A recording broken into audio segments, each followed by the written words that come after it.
জাকসু ভোটের আরো খবর জানাতে সরাসরি যুক্ত হচ্ছেন সাভার প্রতিনিধি শাহেদ জুয়েল। শাহেদ, নিশ্চয় শুনতে পাচ্ছেন আমাকে?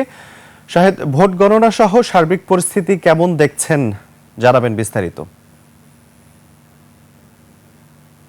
রাজিউর, ধন্যবাদ আপনাকে। আমি কিন্তু এখন জাহাঙ্গীরনগর বিশ্ববিদ্যালয়ের জাকসু নির্বাচন কমিশন কার্যালয় ঠিক নিচে অবস্থান করছি। আপনি জানবেন যে গতকাল সকাল 9টা থেকে বিকেল 5টা পর্যন্ত একটানা ভোট শেষ হওয়ার পর থেকে ভোট ব্যালট বাক্স রাতে পৌঁছানোর পরে রাত 10:15টার দিকে কিন্তু ভোট গণনা শুরু হয়। এই ভোটটা ORM পদ্ধতিতে না হয়ে ম্যানুয়াল পদ্ধতিতে হওয়ায় কিছুটা সময় ক্ষেপণ হচ্ছে বলে আমাদেরকে জানিয়েছেন। আমরা কিন্তু দেখতে পেয়েছি সেই রাত থেকে এই ভোর অবধি, এই সকাল অবধি সাধারণ শিক্ষার্থীরা, প্রার্থীরা কিন্তু ভোট গণনার ফলাফল জানতে অধীর আগ্রহে অপেক্ষা করছে। ক্লান্ত শান্ত পরিশ্রান্ত হয়ে কিন্তু আইন শৃঙ্খলা বাহিনীও এখানে অবস্থান করছে। আপনি যেমনটি জানাচ্ছিলেন যে এখানে কিন্তু ভোট গণনার অর্ধেকেরও বেশি কিন্তু হলগুলোতে ভোট গণনা শেষ হয়েছে বলে আমরা জানতে পেরেছি, যদিও এ ব্যাপারে নির্বাচন কমিশন এখন আমাদেরকে আনুষ্ঠানিকভাবে কোনো কিছু জানায়নি। তবে আমরা জানতে পেরেছি বিশেষত একটি, যে তারা কিন্তু দুপুর নাগাদ এই ফলাফল ঘোষণা হতে পারে বলে এমন একটি আভাস কিন্তু এখানে রয়েছে।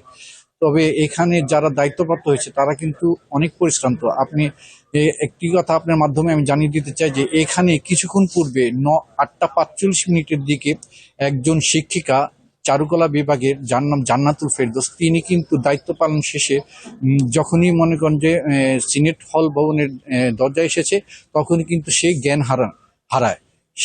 তাকে কিন্তু জরুরি ভিত্তিতে হাসপাতালে নিয়ে যাওয়া হয়েছে। আমরা জেনেছি তিনি পোলিং কর্মকর্তা হিসেবে দায়িত্ব পালন করছিলেন। তো আপনি জেনে থাকবেন যে এখানে কিন্তু অনেকে অপেক্ষা করছে ভোটের ফলাফলের জন্য।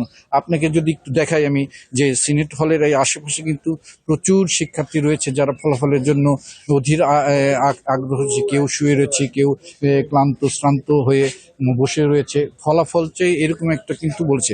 গতকাল রাতেও কিন্তু আমরা দেখেছি যে প্রচুর শিক্ষার্থী এখানে ছিল, গানে গানে তারা সময় পার করেছে। কিছু অপরিচিত লোকও দেখতে পেয়েছি যে মূল ফটকের পাশে তারা বিভিন্ন গান টান, ইসলামিক গান টান শুরু করে তারা কিন্তু অপেক্ষারত ছিল।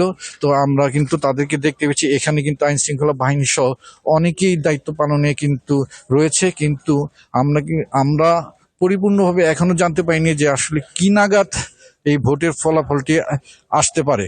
তো এখানে সবাই অধীর আগ্রহে অপেক্ষা করছে যে রাজিউর, এখানে ভোটের ফলাফল না নিয়ে তারা যাবেন না। তারা একটি জিনিস আমাদেরকে বলেছেন যে এই কষ্ট আমরা দীর্ঘদিন ধরে করে এসেছি।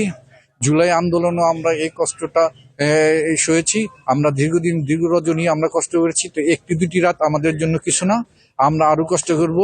তো আমরা ফলাফলের জন্য অপেক্ষা করছি। এই ছিল আমার কাছে সর্বশেষ নির্বাচন কার্যালয় থেকে। রাজিউর।